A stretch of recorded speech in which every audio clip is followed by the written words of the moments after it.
Bien, entonces vamos a hacer el encendido de las velas, la apertura del Shabbat. Vamos a ver, ¿dónde está?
Y a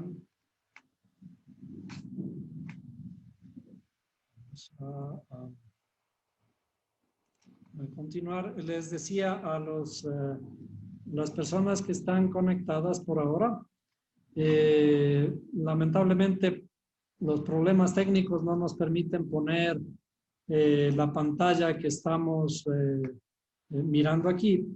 Déjenme ver si ponemos alguna otra canción por acá. Si es que hacemos esto, podríamos hacer compartir. Entonces, vamos a ver. Vamos a poner aquí.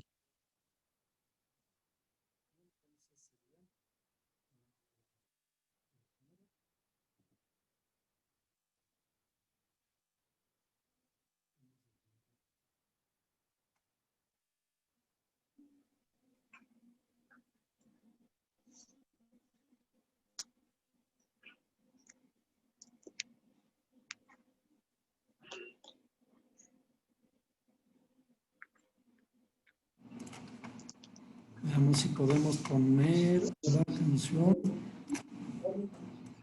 Está bien.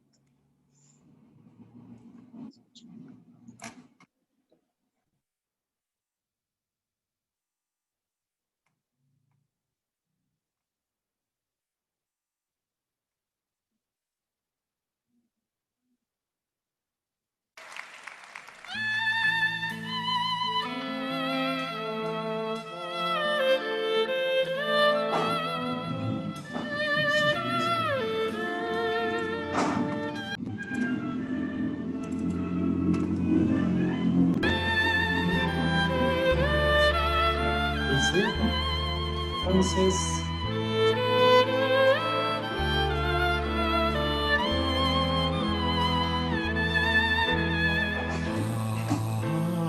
beit Shomayim urei Ki hoyinu lagvokeles bagoyim Nechshavnu kitzoin Latevach yuvol la que pensaba. Laharoyu Otra canción. A ver.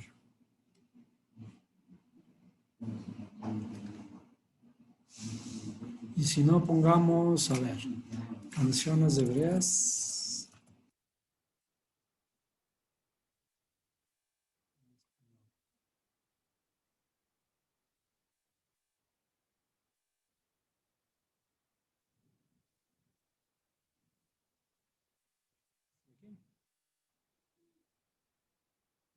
Vamos a poner esto.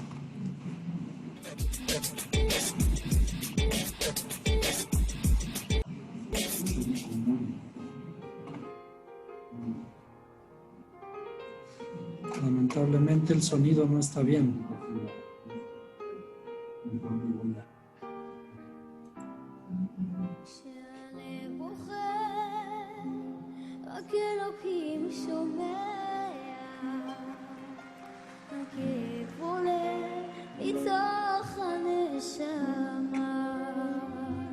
Ah. אדם נופל לפני שהוא שוקע בתפילה קטנה חותך את הדממה שמע ישראל אלוקיי אתה כל יחד נתת לי את חיי נתת לי הכל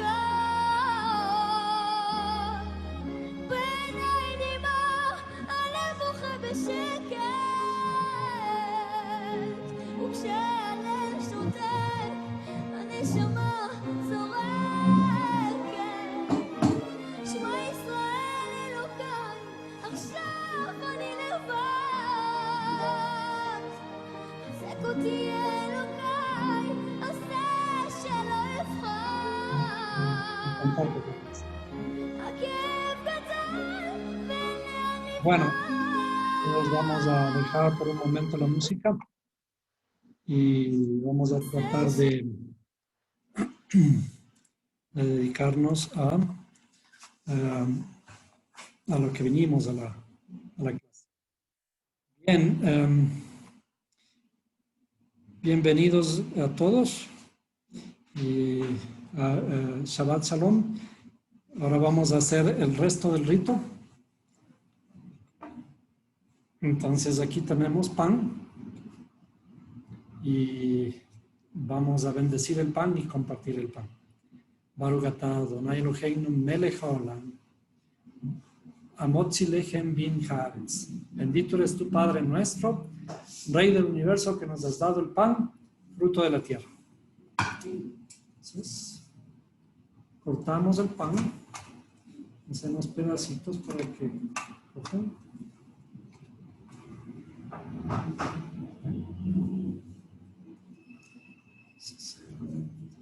Así.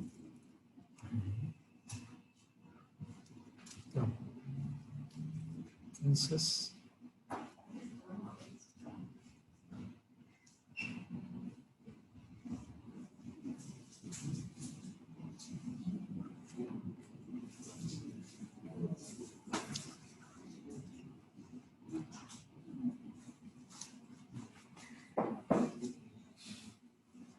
estamos transmitiendo desde el Centro de Arte de nuestro amigo Moshe. ¿Cómo se llama de nuevo el Centro de Arte?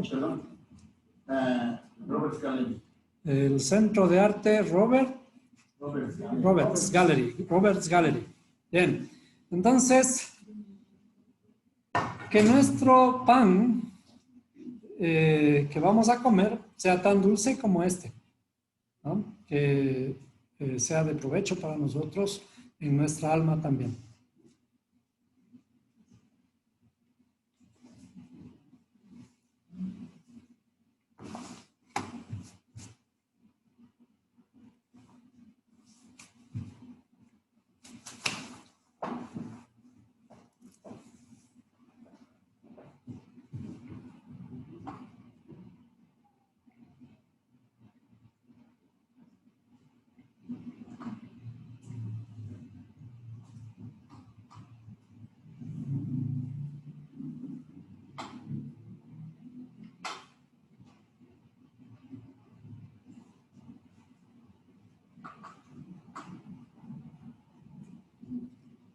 ¿Cuántos estamos? 10. 2, 4, 6, 8, 10. Bien. Entonces, de igual manera el vino. Baruch atah Adonai Eloheinu melech haolam, boré pri hafen, v'Hashem Yeshua HaMashiach. Amén. Bendito eres tú, Padre nuestro, Rey del universo, que nos has dado el vino, fruto de la vid, fruto de la tierra. En el nombre de tu Hijo, amado Yeshua HaMashiach. Amén.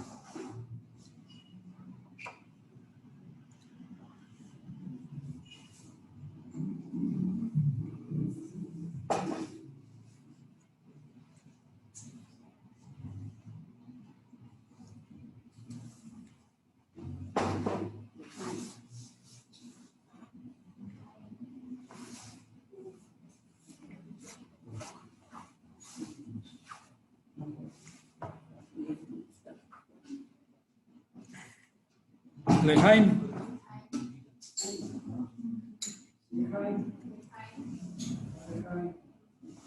Siempre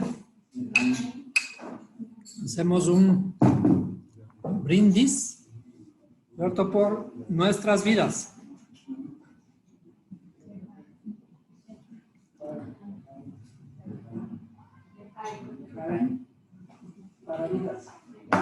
Lejaim. Bien.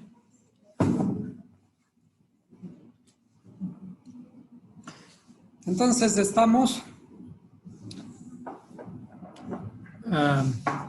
en la apertura del Shabbat y ya que hemos abierto el Shabbat, hemos encendido las luces que corresponden a encender la luz en la oscuridad, ¿cierto?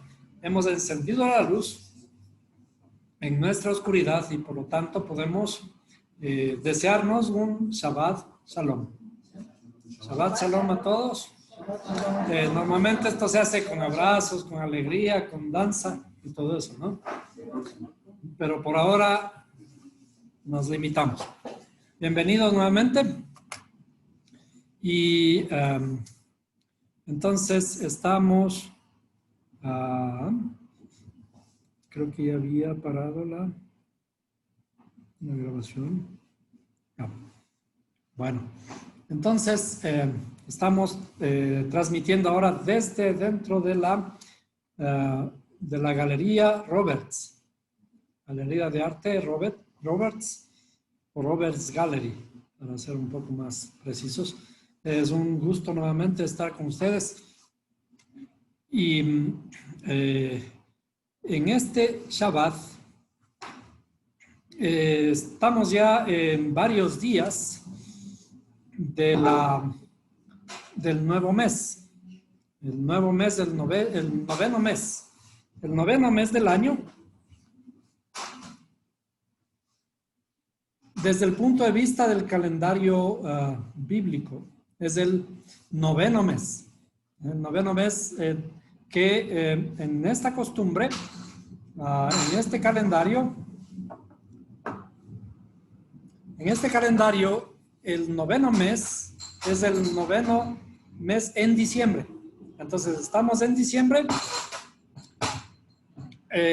pero en hebreo tiene otro nombre. En hebreo tiene el nombre de Kislev. Y eso es lo que vamos a aprender un poquito ahora, ¿no? De acuerdo a la costumbre hebrea, el calendario es lunar. El calendario debe ser lunar. Se rige por la luna. Entonces, ¿en qué luna estamos? Veamos. ¿En qué luna estamos? Si alguien se ha fijado, estamos en luna creciente, ¿no? En la luna creciente que corresponde ahora, ya estamos entrando a una luna 11, ya casi la luna está llenita, casi llenita, ¿no? Ya se le ve más, probablemente ahorita está en la mitad del cielo. En unos pocos días, en el día domingo, es decir, el sábado por la noche, le vamos a ver llena y va a salir aproximadamente a las 6:30 de la tarde. ¿Ya? Y se le va a poder, si es que está el cielo despejado, lo vamos a poder ver por el oriente naciendo. La luna 13 y después la 14, la 15 son consideradas luna llena, todas esas tres, y tienen que ver con la simbología numérica del apogeo de Israel. Cuando estuvo el reino de Israel en su apogeo, si alguien recuerda, eso es historia, un poco historia básica de la Biblia. ¿Cuándo estuvo el reino de Israel en su apogeo? ¿Con qué reyes? Con el rey David y con el rey Salomón, ¿cierto? ¿Ya? El reinado estuvo en su apogeo porque estuvo además unificado. Estaba unificado el reino y posteriormente con el hijo de Salomón comenzó a dividirse el reino. Se dividió en las 10 tribus del norte, que se llama la casa de Israel, y las 2 tribus del sur, la casa de Judá.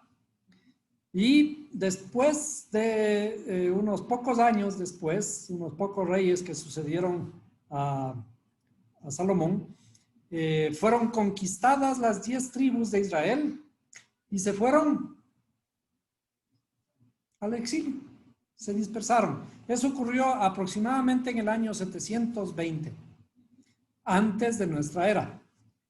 En el año 720 antes de nuestra era, las 10 tribus de Israel se fueron al exilio.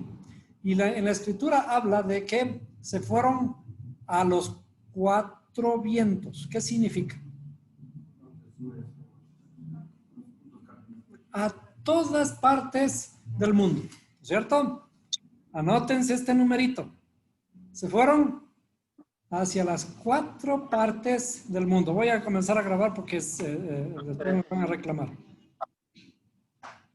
Veamos aquí. Ah, no, sí estoy grabando, perdón, sí estoy grabando.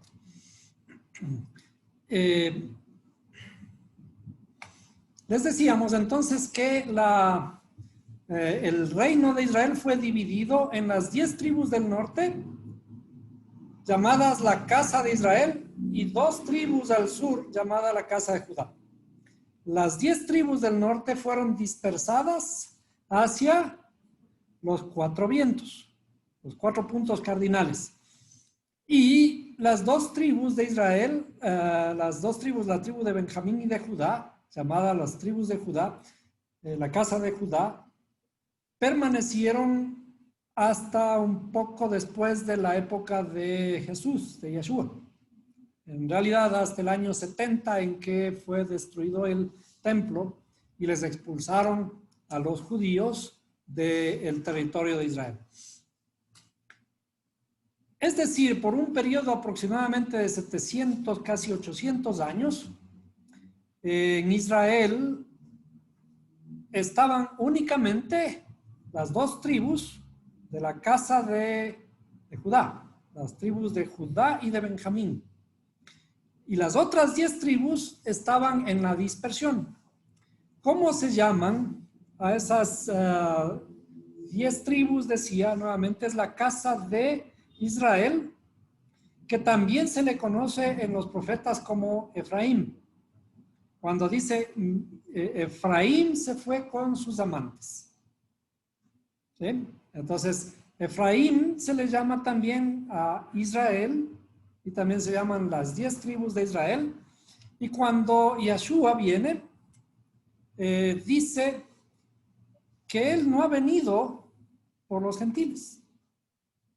En la escritura nunca dice yo he venido por los gentiles. ¿Cómo es que ahora dicen que Jesús vino por nosotros, por los gentiles? Eso es una cosa interesante en la escritura. No afirma Yeshua de que él ha venido por nosotros los gentiles. Y él dice, porque yo no he venido sino a las ovejas perdidas de la casa de Israel. Eso está, podemos buscarle la grabación y compartimos. Entonces, Jesús, ya en nuestro lenguaje hebreo dice, Yeshua envía a los 12 apóstoles. Curiosamente, ¿por qué hay 12 apóstoles? ¿Por qué hay 12 tribus de Israel? ¿No? Dice, a estos 12 envió Jesús después de instruirlos diciendo, no vayáis por el camino de ¿qué? De los gentiles. No se vayan a donde los gentiles. Y no entréis en ninguna ciudad de ¿quién? De los samaritanos. Así dice él, ¿no? Sino id más bien a las ovejas perdidas de la casa de Israel. Esta es una parte, ¿no? También dice, porque yo he venido, no he venido sino por las ovejas perdidas de la casa de Israel. Vamos a buscar este versículo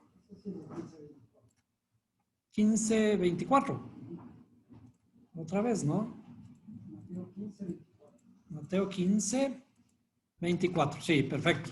Sí, dice, veamos cómo es el título de esto, la fe de una mujer cananea. Esto es interesante, ¿no? La mujer cananea, leamos todo el texto, ¿no? Dice, saliendo Jesús de allí, se retiró a la región de Tiro y de Sidón. Curiosamente, en los profetas, en Jeremías, habla de un rey de Tiro, ¿no? Hay que saberlo e interpretar esta parte. Pero bueno, y aquí una mujer cananea que había salido de aquella comarca comenzó a gritar diciendo, Señor, hijo de David, ten misericordia de mí. Mi hija está terriblemente endemoniada. Pero él no le respondió palabra y acercándose, sus discípulos le rogaban diciendo, atiéndela, pues viene gritando tras nosotros. Es una mujer cananea, ¿no? Y respondiendo él dijo, no he sido enviado sino a las ovejas perdidas de la casa de Israel. ¿Por quién vino Jesús? ¿Por quién vino Yeshua?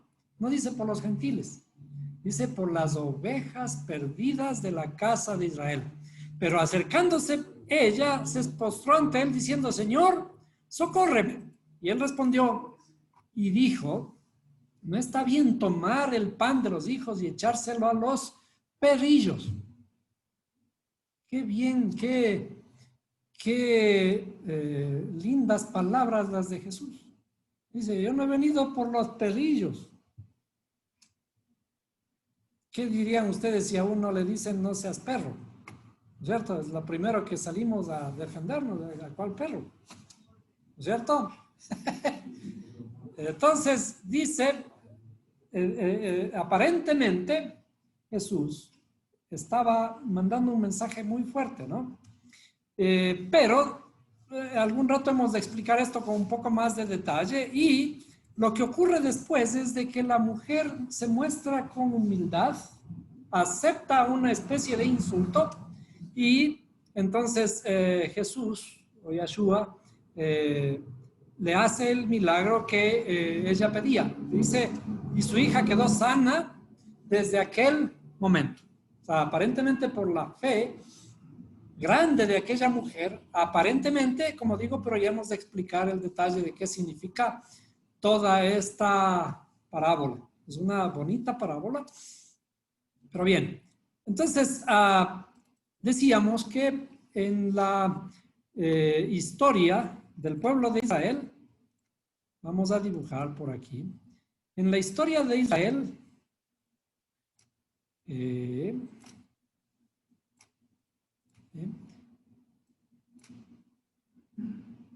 la historia de Israel habían, esto es más o menos, aquí está el mar Mediterráneo, y un poco así es Israel. Algo así. ¿No? Entonces, esto estaba dividido en 10 tribus, las tribus del norte, la casa de Israel, que son 10 tribus. Y acá, la casa de Judá, la casa de Judá,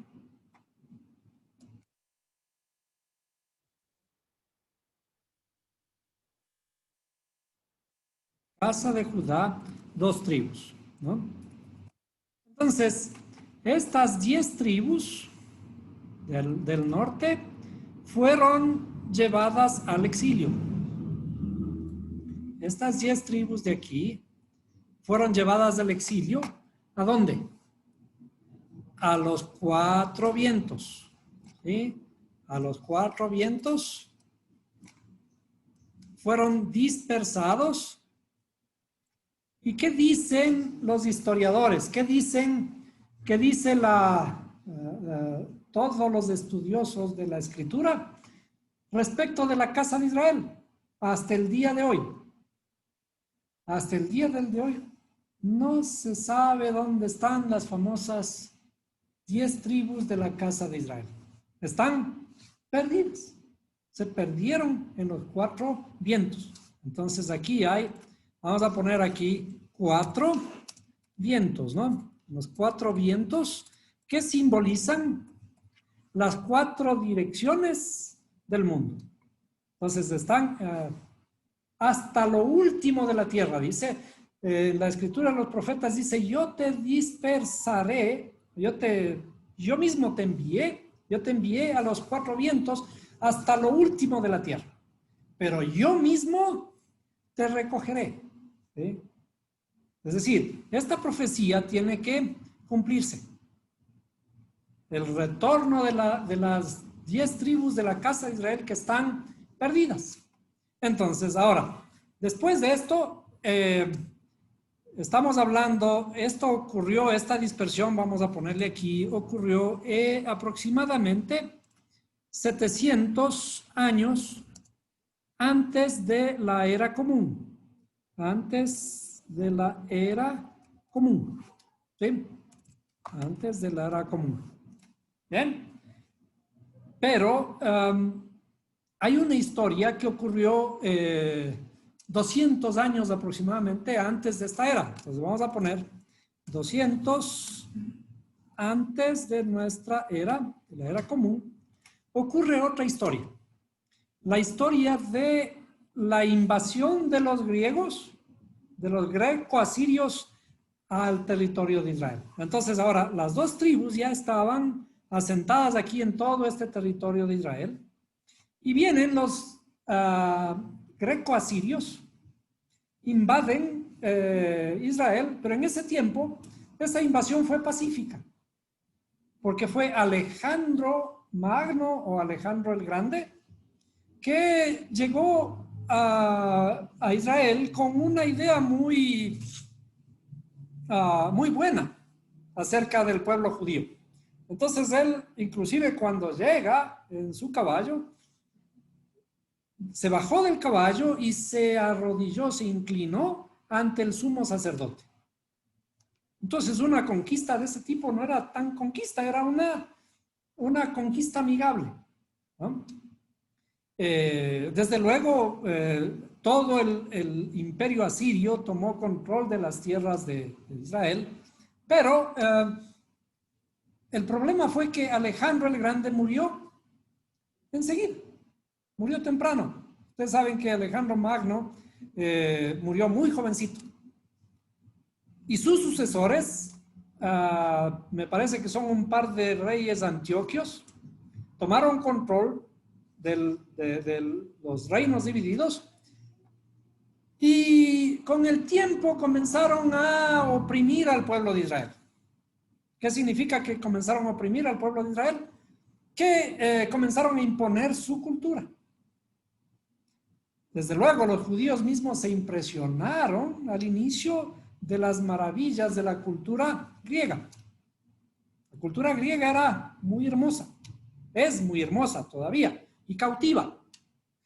Tanto que algunos judíos comenzaron a aceptar el nombre Alejandro y poner a sus hijos como también Alejandro. Entonces comenzó a hacerse el nombre Alejandro muy popular entre los judíos. Pero pasó el tiempo y comenzó a oprimir, el rey Antíoco comenzó a oprimir al pueblo, imponiendo su cultura al punto que de a poco ser judío era una deshonra. Como por ejemplo aquí, en nuestro país, ¿cuál es el más grande insulto que podemos dar a una persona? Ser indio, ¿cierto? Ser indio. Entonces, llamarle, insultarle indio, llamarle indio a una persona aquí es un insulto. Entonces, en Israel comenzó a hacer algo parecido. El pensar que uno era judío, ¿cierto? Obligaba a las personas como a esconderse, ¿cierto? Porque ¿cuál era lo privilegiado? En ese tiempo era ser griego, ¿no? Entonces comenzaron los judíos mismos a pensar que no vale la pena ser judíos. ¿Y cuál es la primera cosa por la que podríamos determinar a un varón, sea niño, sea varón grande? ¿Cómo determinamos que es un judío o no? Acuérdense que en ese tiempo no habían baños como nosotros tenemos ahora dentro de nuestra casa, ¿cierto? No había. ¿Qué habían? Baños públicos, ¿cierto? Baños públicos. Y eso cuando habían, y si no, les tocaba hacer sus necesidades en el campo. Pero en las ciudades habían baños públicos. Entonces, ¿qué ocurre en los baños públicos? No había cuartitos así para estar en privado, ¿no? Era todo, todos juntos, digamos. ¿Cierto? Entonces, ¿qué ocurría en esas circunstancias? Se podía determinar muy fácilmente que un muchacho o un joven o un adulto era judío. ¿Por qué? Porque se había circuncidado. ¿Cierto? Se había circuncidado. Entonces, ¿qué hicieron? Al sentirse cada uno, cada muchacho, cada hombre, avergonzado, lo que hacían es estirarse el prepucio que se habían cortado. Volver a estirarse, imagínense lo que es, o sea, ¿no? Porque así son todos los demás, excepto los judíos. Los judíos son los que se cortaban, los demás no. Entonces, en esas circunstancias, también viene Antioquio y obliga a comenzar a realizar celebraciones griegas, y entre ellas trae un cerdo, y en el templo, en el lugar de los sacrificios, en donde se sacrificaban palomitas, se sacrificaban corderitos o machos cabríos, en ese lugar le ponen para sacrificar un cerdo. ¿Qué es eso? Saben que para los judíos estaba prohibido comer fritada, comer carne de cerdo, ¿cierto? Entonces, que le pongan y le hagan un sacrificio de un animal impuro en el templo es una profanación. Pero no contentos con eso, traen la estatua de Zeus. ¿Quién es Zeus? Zeus es el dios del Olimpo griego, el principal dios del Olimpo griego, el principal porque hay muchos dioses griegos. Entonces, le traen a Zeus y le ponen en el lugar santísimo. Entonces vamos a dibujar por aquí más o menos cómo es el templo. El templo estaba dividido en una cosa así, y aquí hay un lugar, digamos, esto está dividido por ahí, y aquí hay un lugar para los sacrificios, ¿sí? En donde aquí ponían todos los animalitos para el sacrificio y hacían como una especie de barbecue, ¿no? Una parrillada, porque Dios es medio argentino y a Dios le gusta que le pongan los animalitos ahí para que el humo, fragancia, suba al cielo, ¿no? Todas estas son alegorías. Todas estas costumbres que parecen sacrificios de animalitos en realidad son alegorías, ¿no? Entonces, los animalitos que debían ser sacrificados aquí eran los animalitos santos, consagrados, limpios, pero vienen y le ponen un cerdo. Era la peor difamación hacia los judíos. Pero aquí hay un lugar que se llama el lugar santísimo, ¿cierto? Y en este lugar no entra sino el sumo sacerdote una vez al año. Entonces, en este lugar santísimo, aquí estaba el arca del testimonio. El arca del testimonio, que tenía unas cosas así para que le lleven y todo eso, ¿no? Pero aquí, en el arca del testimonio estaban las dos tablas de la ley, ¿no? Y esto estaba custodiado por un par de ángeles y todo eso, ¿no? Y aquí, en este lugar, entra una sola vez al año el sumo sacerdote. Y si entra y hace malas cosas, se puede morir. Es decir, un lugar muy sagrado. Pero aquí, en este lugar, pusieron a Zeus. Entonces, trajeron a Zeus, ¿sí? Al dios del Olimpo griego, ¿sí?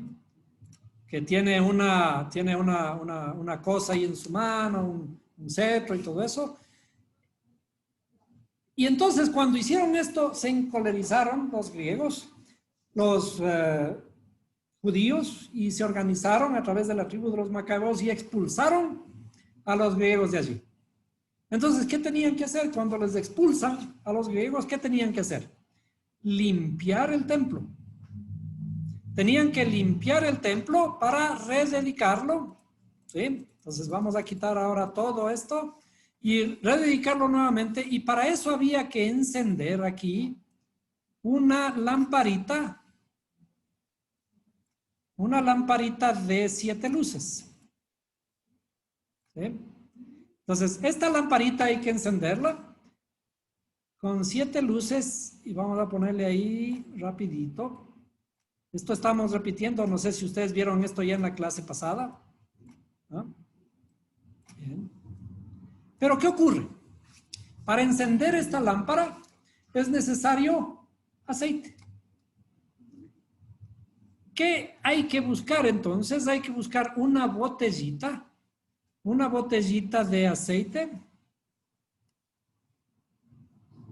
Y no solo una botellita, sino cada botellita de estas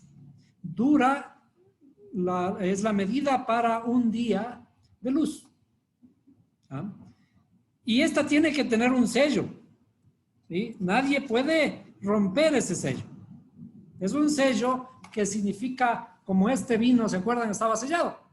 No está adulterado. Y este aceite tenía que ser fabricado por los sacerdotes de una forma muy estricta. Y para eso se demora 8 días en fabricar. Entonces, fueron y encontraron una sola botellita para encender la lámpara. Y dijeron, bueno, necesitamos 8. Hasta comenzar a hacer de nuevo, necesitamos al menos 8, pero no había más. Entonces el relato dice que esta botellita duró por los 8 días de la fiesta hasta que hagan nuevo aceite. Entonces el milagro de Hanukkah el milagro de este mes es de que esta botellita duró por los 8 días. Entonces, en este mes de diciembre o de invierno, se conmemora la dedicación del templo. La dedicación del templo, y dice la escritura claramente en invierno. Veamos, ¿dónde estaba esto? Esto estaba en Juan, me parece. Juan 10. Veamos si estaba en Juan 10. Aquí. Aquí precisamente, ¿no? Veamos. Juan 10, 22. Y es muy interesante este número. Juan 10, 22. ¿Por qué 10? ¿Y por qué 22? ¿Sí? Dice, en esos días se celebraba en Jerusalén la fiesta de la dedicación. ¿Qué se refiere a la fiesta de la dedicación? Esta fiesta. ¿Sí? La fiesta que se instituyó después del milagrito del aceite. Entonces dice, era invierno y Jesús andaba por el templo en el pórtico de Salomón. ¿Bien? Entonces, esta fiesta sí está relatada. Me parece que hay otro lugar también de que habla que efectivamente esta fiesta de invierno es la fiesta de la dedicación del templo. Entonces, este preámbulo es un repaso que hemos estado haciendo. ¿Para qué? Para ahora determinar qué institución, qué se instituyó en esta fiesta para la celebración. Entonces, como este milagro duró por 8 días, pues vamos a poner aquí. Este milagro duró por 8 días. ¿Sí? A ver.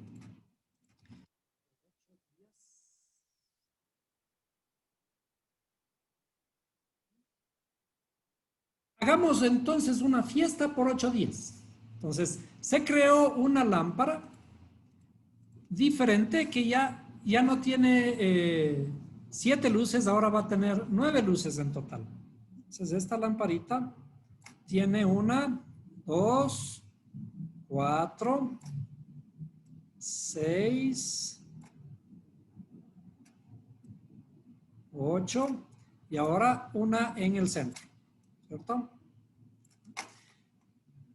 Pero con la particularidad de que la vela central, la luz central, esta luz no se va a contar. Esta luz no se cuenta. Y vamos a encender una vela el primer día. Luego 2 velas el segundo día. 3 lucecitas el tercer día, 4 lucecitas el cuarto, 5 lucecitas el quinto, 6 lucecitas el sexto, 7 lucecitas el séptimo, y al final de los 8 días habremos prendido 8 velas. ¿Cuántas velas necesitamos para los 8 días de la fiesta? ¿Ah? No. Repitamos. La primera noche gastamos una velita sin contar la del medio. Esa vamos a estarle, le dejamos a un lado, ¿no? Una velita la primera noche. La segunda noche vamos a poner 2 velitas, ¿cierto? Por lo tanto, ¿cuántas gastamos hasta ahí? 3. ¿Cierto? Vamos sumando. La tercera noche van a estar 3 luces encendidas. Por lo tanto, ¿cuántas velitas ya vamos gastando? 6. ¿Están de acuerdo? ¿Sí le cacharon? Vamos sumando. ¿Ya? Hasta ahí hemos gastado 6 velitas. El cuarto día vamos a prender 4 velas. Más las 6 que ya gastamos. 10. ¿Cierto? Ya le cogieron el tino. Ahora sí. La quinta noche serían las 10 que ya gastamos más 5, 15. El sexto sería, la sexta noche vamos a prender 6 velas, pero hasta aquí ya hemos gastado 21. La séptima sería 28. Y la última noche, ¿cuántas velitas para todas las 8 noches necesitamos? 36. Bien. Entonces, si es que esto dibujamos, estas velitas, dibujamos, vamos a tomar algún ratito, ustedes se van a la casa, toman moneditas, ¿cierto? Vamos a hacer moneditas. ¿No? Con moneditas así. Moneditas, perdón un momentito. Vamos a pausar.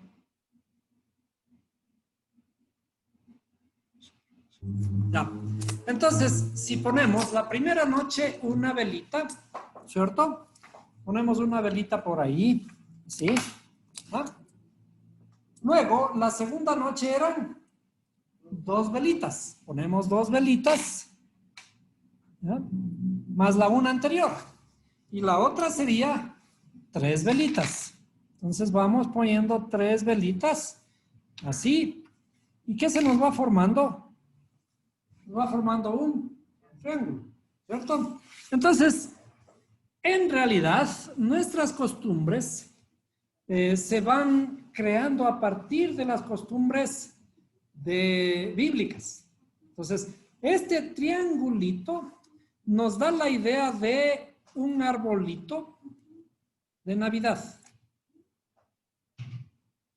¿Sí? Nos da la idea de un arbolito de Navidad. Porque aquí ponemos las lucecitas. ¿Sí? 1, aquí 2, y así sucesivamente. Entonces, ¿qué hacemos en el arbolito de Navidad? Llenamos de luces. Pero esto es una reminiscencia, una transformación de la fiesta de la dedicación del templo. Solo que a este arbolito le ponemos también el nacimiento y le hicieron nacer la luz a Jesús, ¿no es cierto? Bueno, pero otra de las costumbres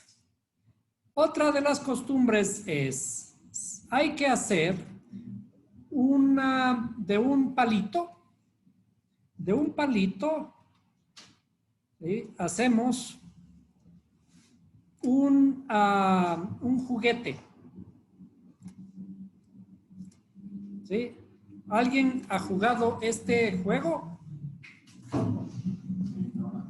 La perinola. La perinola, desde la perspectiva de este juego, es en realidad visto desde arriba, ¿no? Es un cuadrado. No es un hexágono, es un cuadrado. Es un cuadrado. ¿Y qué es lo que hay que hacer? Entonces, comenzaron a inventarse la perinola y le lanzan la perinola para jugar. ¿Pero por qué hicieron esto?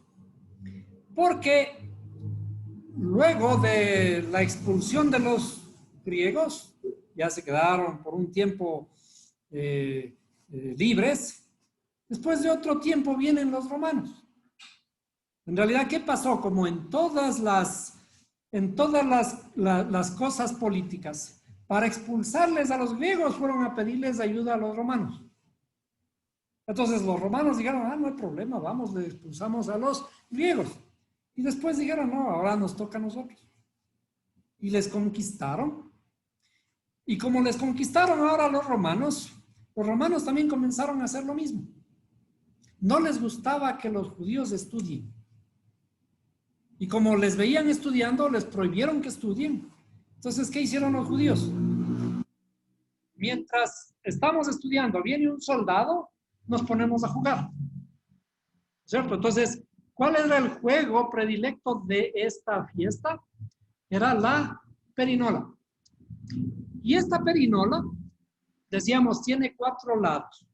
En nuestra costumbre, ¿cómo, qué tiene cada lado? A ver, ¿alguien se acuerda de la perinola? Ponga. ¿Qué más?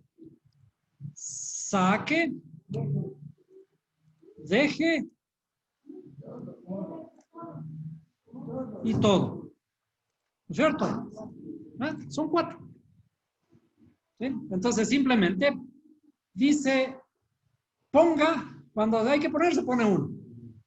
Cuando dice saque se saca 1. Cuando dice deje no pasa nada. Y cuando dice todo, se llevó todo lo que estaba ahí. Entonces es un juego muy entretenido, ¿no?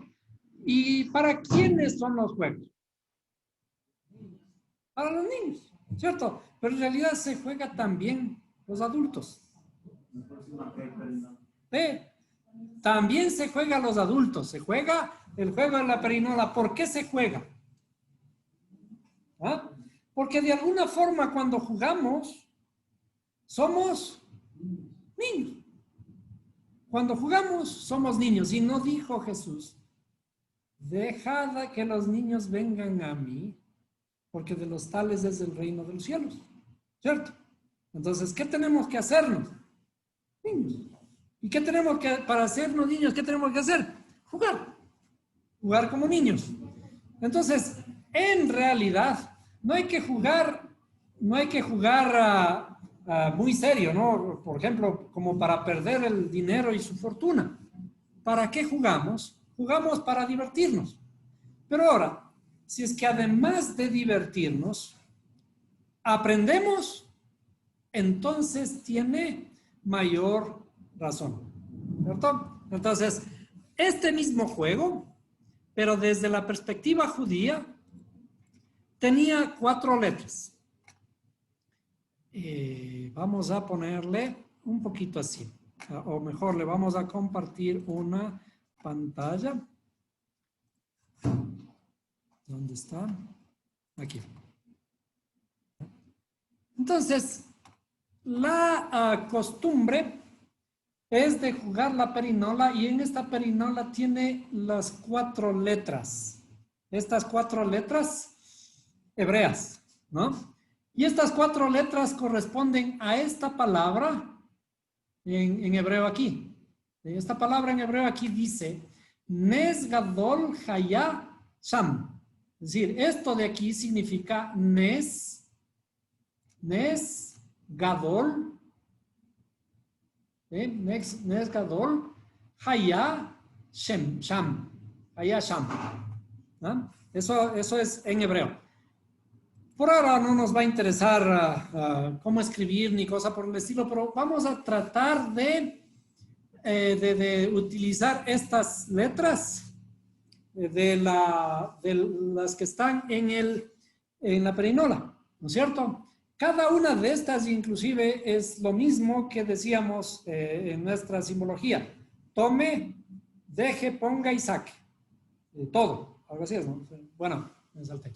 Entonces, jugaban, pero ¿qué ocurre? Esta frase de aquí significa un gran milagro ocurrió aquí.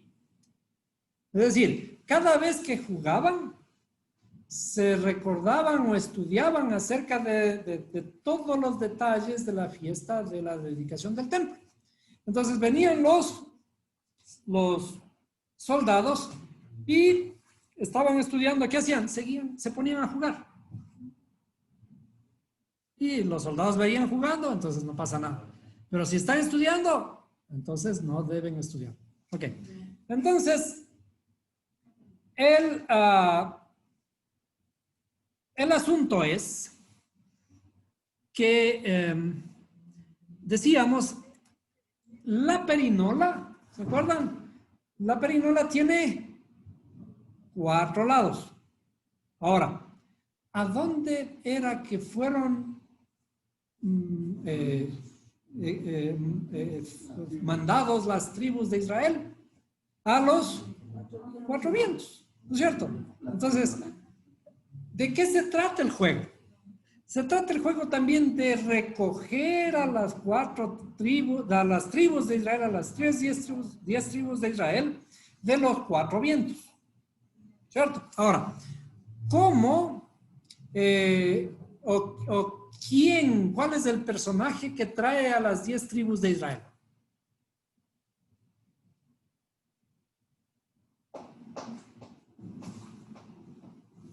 A ver. Sí, diga. Exacto. Entonces vamos a escribir aquí en la pantallita, ¿cierto? Vamos a poner, bien. Entonces, la perinola en hebreo se llama dreidel. ¿Ya? Y tiene 4 lados, pero además es hecha de madera. ¿Sí? Es hecha de madera.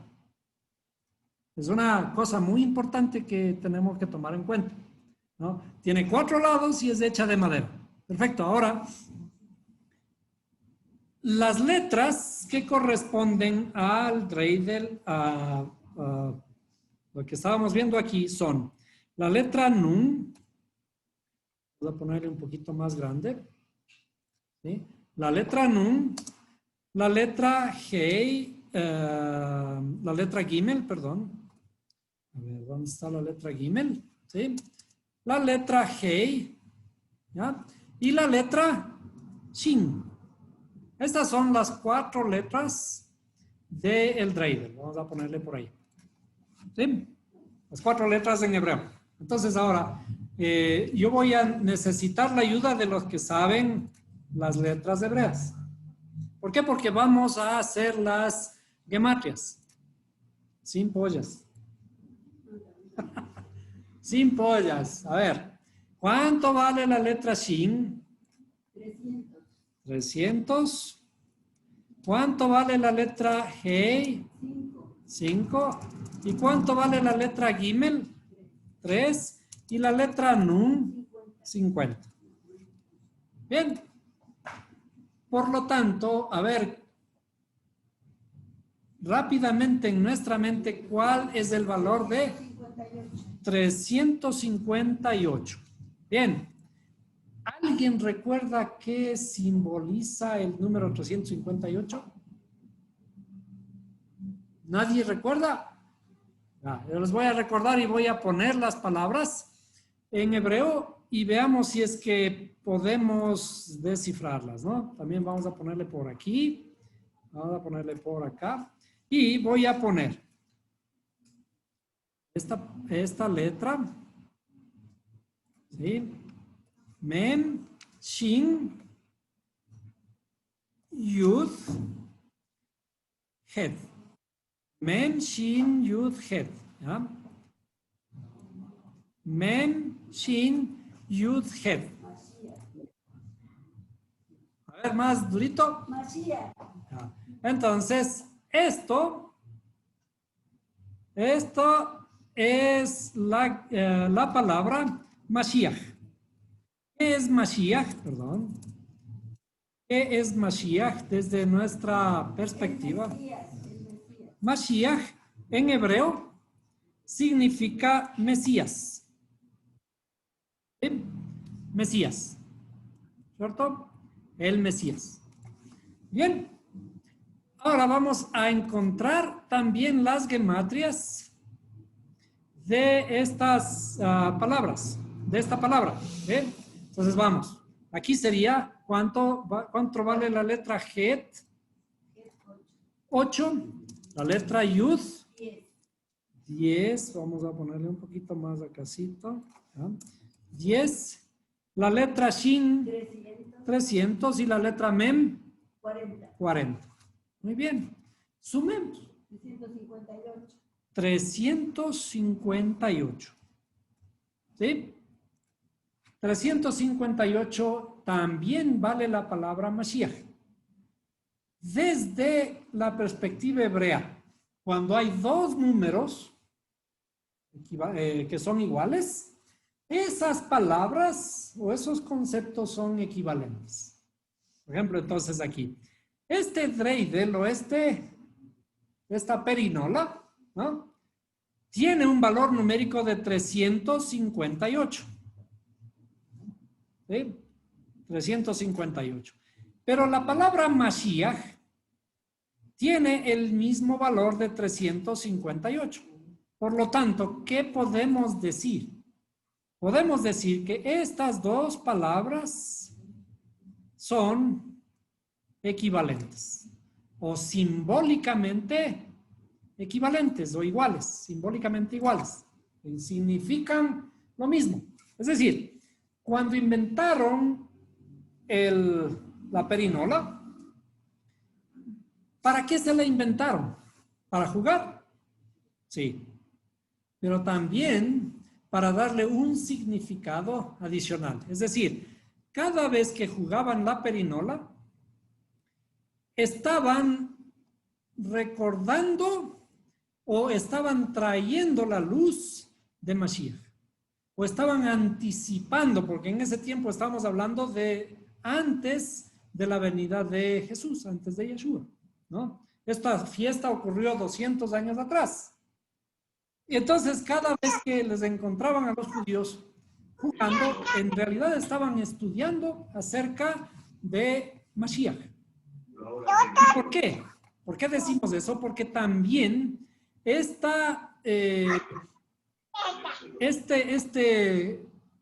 aparatito está hecho de madera, ¿cierto? De madera. ¿Y para qué vino Yeshua? Él dijo, otra vez vamos a escribirle por aquí, vamos a ponerle, porque yo no he venido sino por las ovejas perdidas de la casa de Israel. Bien, entonces vamos a poner, yo no he venido sino por las ovejas perdidas de la casa de Israel. Esto es de acá de Mashiach. ¿Qué significa esto? ¿Dónde estaban las tribus o las ovejas perdidas de la casa de Israel? En ese tiempo. Y hasta este tiempo están todavía en el exilio, en los 4 puntos cardinales de toda la tierra, ¿cierto? Entonces, cuando él vino, dice, yo vine a rescatar lo que se había perdido. Y lo que se había perdido son las ovejas perdidas de la casa de Israel. ¿En dónde están esas ovejas perdidas? En los 4 vientos. Entonces, su venida comienza a traer, pero todo lo que estamos diciendo no es físico. Otra vez, es simbólico. Y las ovejas perdidas están en los 4 vientos. 1, 2, 3, 4, ¿cierto? ¿Qué es lo que viene a hacer el Mesías? Dice, yo he venido por las ovejas perdidas de la casa de Israel. Entonces, yo vine a rescatar lo que se había perdido. En su primera venida, él comienza el trabajo de traer las ovejas perdidas de la casa de Israel. ¿Sí? Y no significa esto en el aspecto físico, sino en el aspecto espiritual. Es decir, las ovejas perdidas que están en el exilio están mezcladas porque están perdidas. Si estuvieran identificadas, seguirían siendo israelitas y seguirían cumpliendo la ley. Pero se fueron al exilio y allí se asimilaron, allí se mezclaron con sus pueblos, con los otros pueblos, ¿cierto? Y se olvidaron inclusive de dónde vienen. ¿Y qué significa ahora que retornen?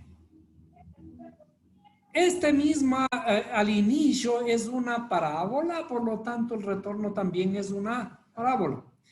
Estas 10 tribus son también el hijo pródigo. ¿Se acuerdan? Jesús habla del hijo pródigo y dice, había un padre que el hijo le pidió la herencia. Él era el segundo hijo, ¿no? Y se fue y se malgastó. Y estando en el exilio, él, después de haberse gastado todo, dice, volviendo en sí, dijo, en la casa de mi padre hay abundancia de pan. Entonces iré pues, regresaré donde mi padre y le diré que me perdone y que me haga como uno de sus jornaleros. ¿Ah? Esta parábola de las 10 tribus de Israel y la del hijo pródigo es la misma parábola que está refiriéndose al inicio en esta fiesta de que Yeshua, la luz que viene al mundo, en su primera venida, y vamos a decir, cuando decimos la primera venida, vamos a decir la primera vuelta. Pongámosle ese nombre. La primera venida es la primera vuelta, ¿no es cierto? Y se fue. Y después, ¿qué va a venir otra vez, no es cierto? En la segunda vuelta va a completar este trabajo. La primera vuelta y la segunda vuelta. ¿Cómo funciona el dreidel o la perinola? ¿Qué hay que hacer? Darle la vuelta, ¿no es cierto? Y esta perinola además es de madera. ¿Qué ocurre? Yeshua, él murió en un madero. Él murió en un madero y llevó nuestros pecados en el madero. Por lo tanto, esta perinola, que tiene el mismo valor, simboliza este trabajo de Jesús, Yeshua, el Mesías o Mashiach, que vino en su primera vuelta a revelarse, a comenzar a traer las ovejas perdidas de la casa de Israel, que significa que en forma espiritual las tribus de Israel tienen que retornar ¿a dónde? En la escritura dice que él va a llevarnos a la nueva Jerusalén, ¿no es cierto? Y este proceso inclusive dice que nos va a llevar a Sión, ¿no es cierto? Porque allí en Sión está sentado el templo, o estaba sentado el templo. Entonces, para llevarnos a Sión tiene que completarse lo que se conoce como la redención.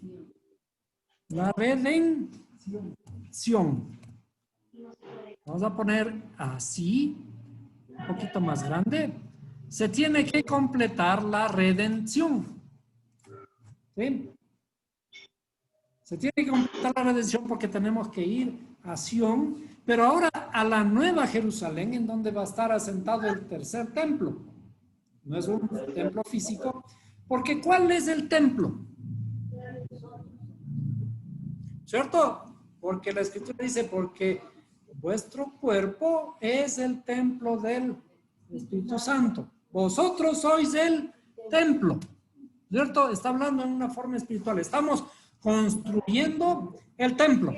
Entonces, vamos a ser redimidos. Esta redención nos va a llevar a la Nueva Jerusalén. A la Nueva Jerusalén, pero todo esto es espiritual. ¿Por qué? Porque la Nueva Jerusalén, en la Nueva Jerusalén va a estar el tercer templo, y el tercer templo va a ser la construcción de nuestro templo. ¿Sí? Entonces,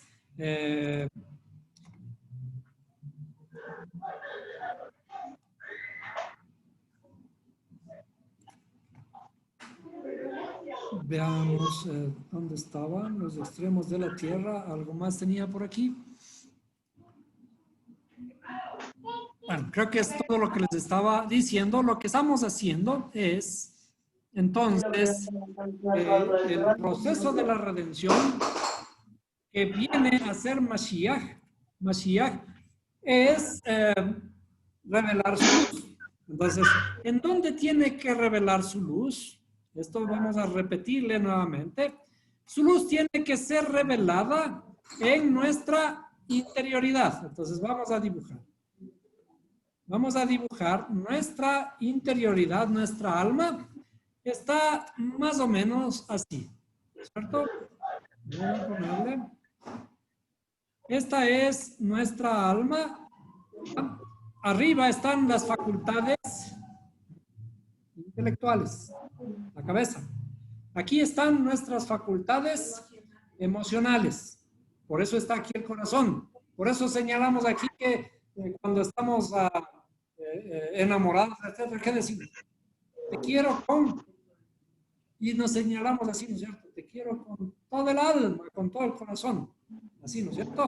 Entonces, es psicológico. Psicológicamente, nuestro corazón está aquí abajo. En realidad, todo ocurre aquí. Entonces, a todo esto, esta es el alma. Y dentro nuestro, esto sería el lugar sagrado. ¿Sí? Este es el lugar sagrado, nuestro templo. Y este es el lugar santísimo. Lugar santísimo son nuestras facultades intelectuales, ¿cierto? En el lugar sagrado entró Zeus. En el lugar sagrado entró Zeus. ¿Qué significa que entró el politeísmo? ¿Qué significa que seamos politeístas? Es que tenemos muchos dioses. Somos idólatras aquí, ¿no es cierto? Somos idólatras. Mejor dicho, aquí mismo, se entró aquí en el lugar santísimo. Aquí entró el cerdo, aquí. En nuestra interioridad entró el cerdo. ¿Qué significa? Las costumbres. Nuestras costumbres religiosas, malas costumbres religiosas mezcladas con un montón de paganismo, ¿no? Y por lo tanto nuestro templo está en oscuridad. Nuestro templo está en oscuridad. Esta parte de aquí y esta parte de acá están en oscuridad. ¿Qué simboliza la fiesta de la dedicación del templo? Que encontramos en nuestro templo fue encontrada una botellita de aceite. ¿A qué se refiere con una botellita de aceite? Que hay una chispa de luz en nosotros, la chispa del Creador. Pero esa chispa tiene que avivarse. La chispa está chiquita, está escondida en nosotros y tenemos que avivarla.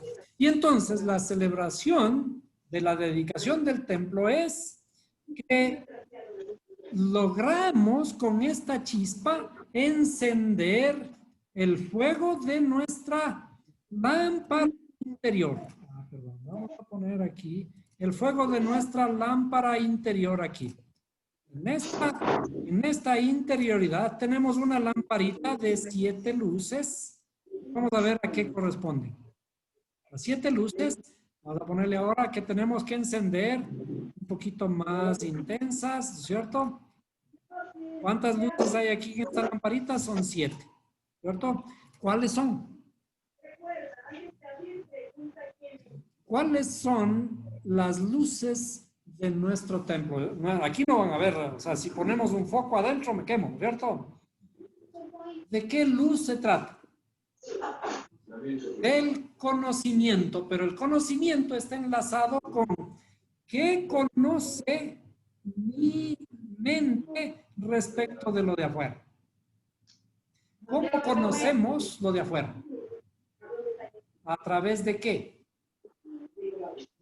A través de nuestros dos ojos, de nuestros dos oídos, de nuestros dos orificios nasales y de nuestra boca.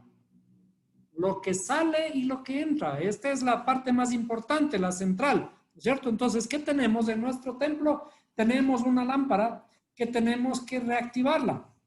¿Qué es lo que ha ocurrido? Entró un cerdito, que es el símbolo de las malas costumbres de las religiones paganas. Y entró también Zeus. ¿Y por qué le nombramos al creador como Dios? El nombre hebreo no es Dios. ¿Sí? El nombre hebreo no es Dios. El nombre Dios viene de la traducción del hebreo que dice Elohim.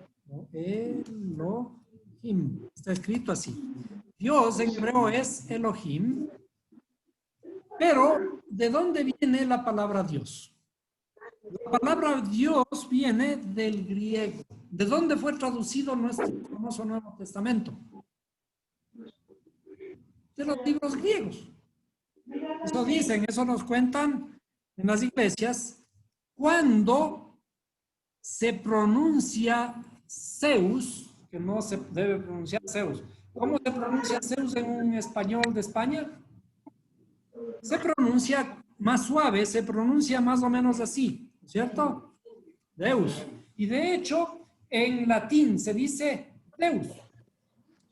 Deus, se le llama Dios, ¿no es cierto?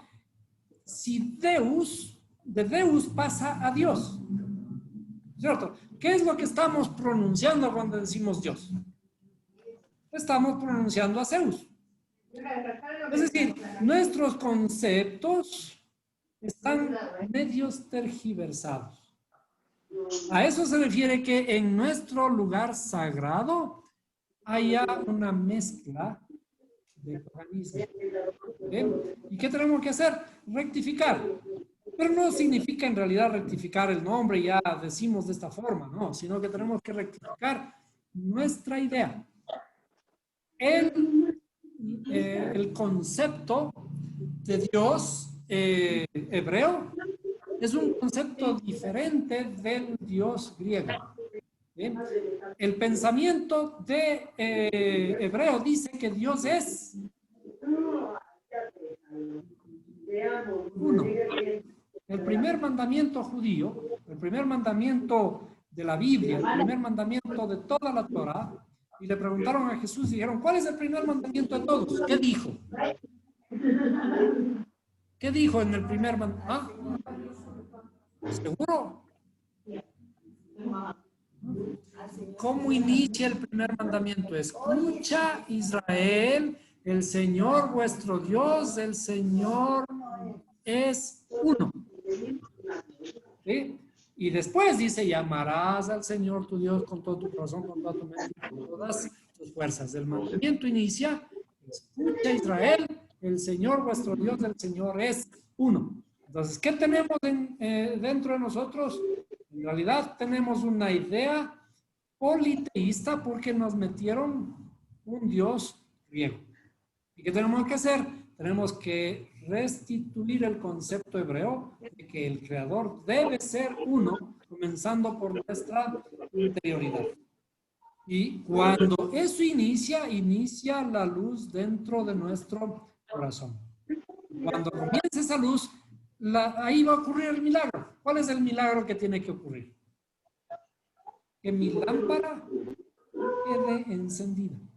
Que con una chispa de luz es suficiente para iluminar toda la lámpara, ¿no? Y que dure por todos los 8 días, ¿cierto? Eso se refiere con la fiesta de la dedicación del templo. Hasta ahí podemos dejarle la clase de hoy.